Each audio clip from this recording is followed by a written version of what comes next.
Hi everyone, in front of me I've got a VIVO V50 Lite, and let me share with you how to check for the software updates on this device.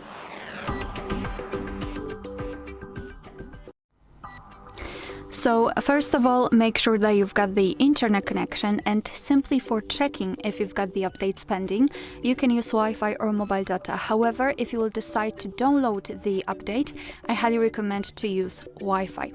Alright, so let's start with entering the settings, and here we have to scroll down to the very bottom to find system update, so let's tap on it.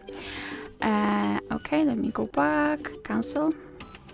And basically after entering this section, your device will check for the updates, and you can meet two different scenarios. This is the first one where your software is up to date and there's nothing to download.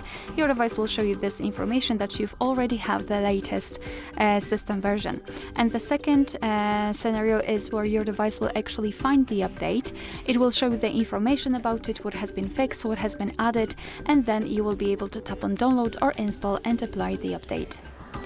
Alright, so that will be all. Thank you so much for watching. Please hit the subscribe button and leave the thumbs up.